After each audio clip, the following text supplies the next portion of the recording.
63빌딩이나 롯데타워는 용적률이 몇 % 될지. 그런 경우에는 1000%, 2000%가 갈 수 있습니다. 우리는 기술을 6개월 만에 다 끝낼 수 있어. 우리는 단합이 잘 돼 있어. 이런 거는 바람직한 사업 계획이 아니죠. 재개발, 재건축, 그걸 알려드림.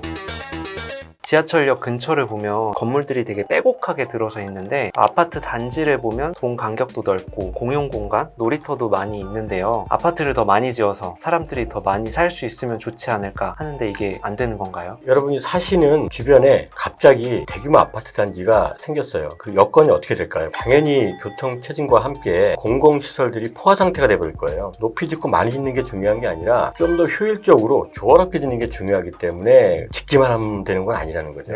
정비사업에서는 정비계획이라고 부르거든요. 계획 있게 짓기 위해서 여러 가지 절차를 만들어 놨습니다. 그 계획을 통해서 필요한 용적률, 건폐율, 도로가 부족하니까 완화차선도 더 만들어줘야 되는 거고 공원도 만들어가지고 기부 체납을 해야 되는 조건들을 계획 안에 다 집어넣고 있습니다. 용어들이 좀 어려운 것 같아요. 들어서는 이게 뭔지 모르겠거든요. 건폐율에 대해서 먼저 말씀드릴게요. 대지 면적, 보통 집 짓는 땅을 대지라고 하거든요. 대지 면적에 대해서 건축 면적의 비율입니다. 땅이 만약에 100제곱미터가 있고 40제곱미터짜리 5층 건물을 짓는다 그러면은 100제곱미터 대 40제곱미터 요 비율, 요게 건폐율입니다. 이거를 제한하는 이유는 집에 있어서는 좀 쾌적성이 필요하고 여유 공간이 필요하거든요. 그런 것 때문에 건폐율을 제한하는 거고, 그 다음에 용적률은 아까 100제곱미터 땅에 건물을 짓는다고 그랬잖아요. 한 층당 40제곱미터짜리 5층 건물, 이 건물은 200제곱미터죠. 전체 연면적 대 대지 면적, 모든 층의 면적을 합친 게 연면적이라고 보시면 되고요. 100제곱미터에 200제곱미터 건물적이기 때문에 200%입니다. 유의하실 점은 보통 용적률이라는 말을 쓸 때는 지상 면적만 계산을 합니다. 63빌딩이나 롯데타워는 용적률이 그럼 몇 % 될지. 그런 경우에는 용적률이 뭐 1000%, 2000%가 갈 수 있습니다. 국민들 입장에서는 아니 우리는 300%밖에 안 되는데 거기는 왜 1000%냐. 용적률 건폐율은 용도지역마다 따로 정하고 있거든요. 많은 유동인구가 이동하게 되는 상업지역, 그런 데는 고밀도, 주거지역은 중저밀도로 정하고 있습니다. 용도지역은 국토의 관리 및 이용에 관한 법률에 따라서 도시관리계획으로 정하고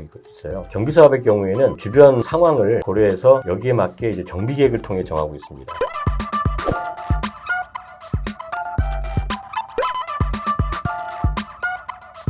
이외에도 재건축, 재개발에서 꼭 알아야 할 용어들이 있을까요? 재개발 사업에서 과소필지란 말이 있고요. 호수밀도, 비례율 이런 용어도 있습니다. 과소필지란 집을 지을 수 있는 최소한의 대지 면적입니다. 토지만 갖고 있는 소유자의 경우에는 서울시 기준으로 해서 90제곱미터가 분양을 받을 수 있느냐 없느냐를 결정을 합니다. 그리고 호수밀도라는 말도 있는데 건축물이 밀집되어 있는 정도를 나타내는 지표예요. 통상 구역 지정을 할 때 쓰거든요. 면적 1헥타르당 건축되어 있는 건축물의 동수를 얘기하는 그런 지표인데, 재개발 사업이 확정이 돼 있다면은 소유자 입장에서는 크게 신경 안 쓰셔도 되는 거고요. 마지막으로 비례율이라는 게 있는데 제가 듣기로는 비례율이 높으면 좋고 낮으면 안 좋고 이렇게 알고 있거든요. 이게 맞나요? 높다고 좋냐, 낮다고 이 사업은 하면 안 되느냐, 그런 건 아닙니다. 재개발 사업이나 재건축 사업 하면 내가 얼마 내느냐가 중요하잖아요. 조합원들이 내야 될 돈은 총 사업비예요. 거기서 조합원이 500명이면 600, 700세 짓죠. 나머지 100에서 200세대 팔잖아요. 전체를 짓는 돈은 내가 내는 건데 일부를 팔아서 내 수입이 있으니까 그 차이 자체가 분담금이에요. 근데 문제는 사업을 하다 보면 저 혼자 하는 게 아니거든요. 저는 예를 들어가지고 대로변에 반듯한 집이 있어요. 만약에 안쪽 골목집이 있단 말이에요. 집도 더 노후화됐어요. 근데 둘이서 같이 사업을 했는데 나중에 이 성과를 어떻게 나눌 거냐, 이게 문제잖아요. 그거를 나누기 위한 하나의 도구가 비례율이에요. 사실은 예를 들어가지고 인접한 두 개의 사업지가 있는데 시작점만 한 1년 차이가 난다고 쳤을 때 두 사업지에 조합원이 내는 분담금 수준은 비슷해요. 비슷한데 하나는 비율이 100%일 경우가 있고 하나는 80% 이런 경우가 발생할 수 있어요. 그러면은 80% 난 데는 사업성이 낮았던 거냐? 그렇진 않거든요. 옆을 보니까 내는 돈이 비슷하단 말이에요. 그래서 비례율이라는 것 정체 자체가 처음부터 사업성을 나타내는 건 아니고 배분을 위한 그런 도구이기 때문에 비율이 낮다고 해서 분담금이 높다 아니면 낮다 이렇게 판단할 필요는 없습니다. 보통 사업을 판단하는 기준에 있어서는 추진위원회에서 추정분담금을 공개를 하거든요. 그 추정분담 금액과 내가 가진 자산 수준, 입주하게 될 아파트의 가치 이런 것들을 생각하는 게 정답이죠. 비례율만 보는 게 아니라.